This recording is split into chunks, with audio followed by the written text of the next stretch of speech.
Hey, everybody. Welcome to the Leading Life podcast, guys. Appreciate you being on. More than likely, if you clicked on this, right, it's from the title, Elevate Your Leadership Skills in 2024. I know we're already a little into 2024, guys, but I did find an interesting article. I kind of wanted to share with y'all and kind of give you my perspective on it. Um, Hopefully, it can, develop a plan for you, right, going forward, especially in your career or in your personal life. So, you know what? Let me pull up the article so you can see it. And there was one thing that I found very interesting on this. So here's the article, guys. It's LinkedIn 2024 most in demand skills. Learn the skills companies need most, right? This was from February 8th of 2024. And if you can see, it brings up the top 10, right? Communication, customer service, leadership, project management, analytics, teamwork, sales, problem solving, and research. Um, if you can notice right there, the top skill of the moment is adaptability, which I think is huge, guys. I've kind of been talking to a lot of the clients that I've had, guys, just co-workers, friends, families, and stuff like that.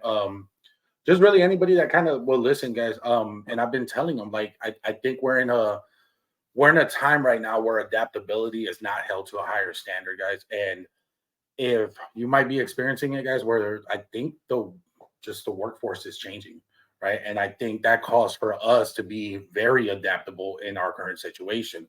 But let me share what I found very interesting. So it's right here in the second paragraph, as LinkedIn's 2024 most in demand skills list reveals, there's more value than ever in augmenting your specialization with the age old fundamentals of communication, collaboration, and leadership skills. I believe we are in the early days of a world of work that is more human than before, says LinkedIn CEO Ryan Roslinkatsky. Sorry if I killed that name. Giving us a chance to do more fulfilling work and to do that work more easily and effectively with others, right?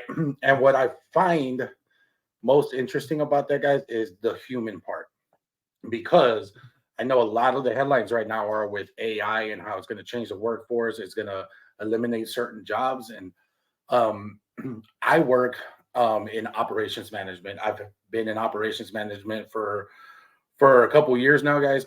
Even stemming from military, from transportation and logistics. And I can tell you guys, I personally do not believe that AI can replace a lot of people in operations management, because essentially you are a people leader. You are leading people, right? Yes, you can maybe put some robots in and automate some things, but not everything can be automated. There's still a lot of problem solving in operations management, right? So with that being said, guys, and kind of sharing that article, and I will put the article in the comment section so y'all can check it out yourselves and read the entire article. But I wanted to give y'all some tips. If you are still kind of preparing for 2024, you're still trying to figure out, what direction you're going into. What I would like to say, guys, is I would like to say start with reflection. Okay. You have to start with where you're at, right? And that takes a little bit of reflection on your part to see where you're at. What skills are you missing, right? Um, I would highlight that some of those top 10 skills, guys, are not necessarily just professional skills, but more on the personal side, right? I run my program, guys, to focus on both, right? And that's what I do personally myself as well.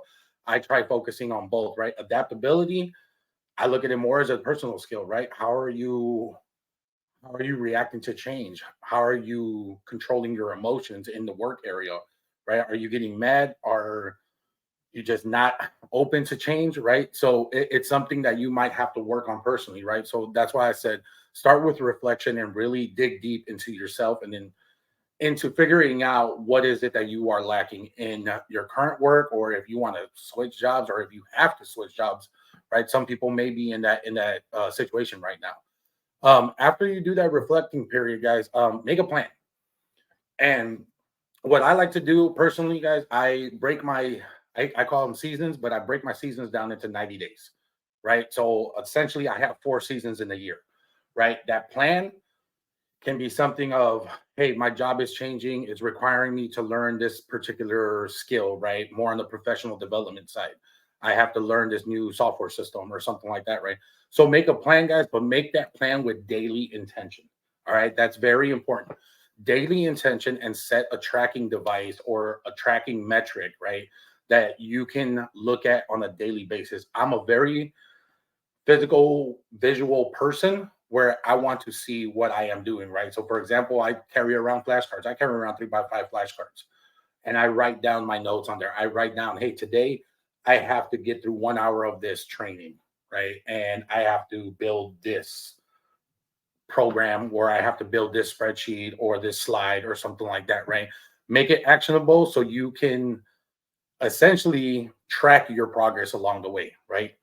That's where I would focus on your making a plan, guys. It's make sure that it is setting daily action, right? It's great to make the whole goal for the 90 days, guys, but if you are not consistent on that daily basis, you're going to find yourself at the end of those 90 days, guys, trying to rush. And that's the last thing you really want, because that's why a lot of people fail. They don't look at it in a sense of consistency.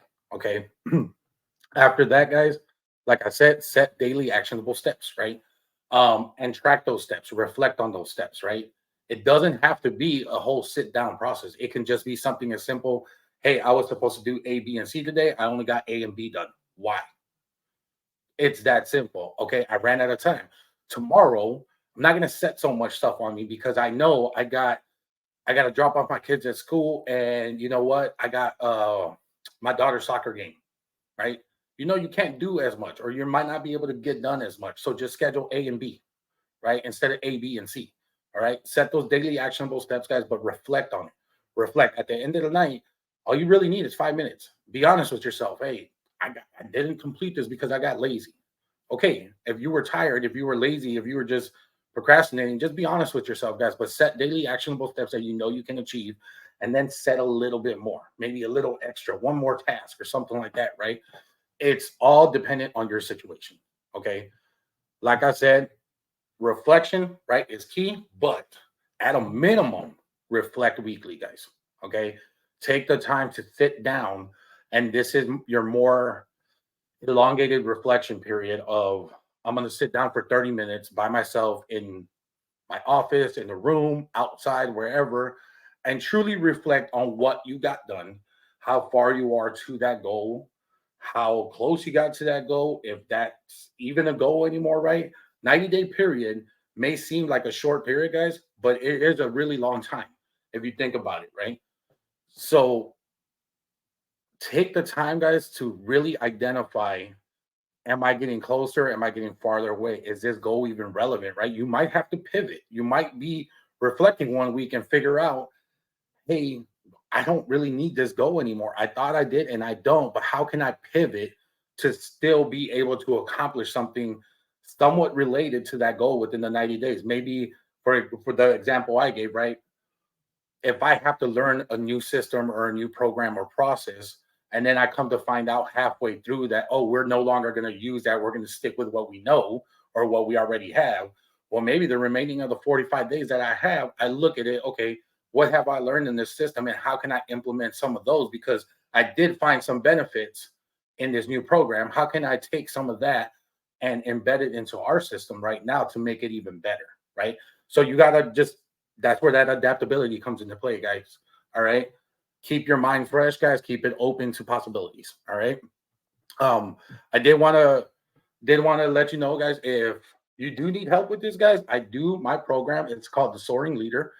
It's an 8-week leadership development program focusing on personal and professional development, right? Focusing on your strengths, how to identify opportunities, how to adjust your attitude, how to train for resiliency, lead with intent, right? Focusing on the necessities and practicing gratitude.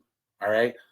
This program can, take you through a period where it'll help you with that reflection portion, right? My program is set on action, guys, and reflection. It's a lot of action, a lot of reflection, right? It is 8 weeks only, but it will challenge you. It will challenge you. I advise, and when I talk to potential clients, I always tell them this program is not for the faint of heart. I'll be completely honest. It is a program that is meant to get you to step outside your norm, to step outside your comfort zone, to gain a different perspective and set a lot of action over the next 8 weeks for your development. Okay. If you are interested, guys, or you want to learn more, message me, John Martinez at leadinglife.com, guys. I can definitely give you some more information. My book is available on Amazon, The Soaring Leader. You can find it there. By all means, you do not have to do the program. You can buy the book and go through the program yourself. I highly recommend you do the program so you can get the full effect of it, so you can understand the strategy and the purpose behind it. Not only that, guys, when you sign up for the class, there is a limit to the classes, right? I train the classes and there is a limit to them, but I do that purposely, guys, to put you in an atmosphere of your peers, other people that want to develop and that are motivated for this development, that are pushing just as hard as you are, so y'all can connect, guys.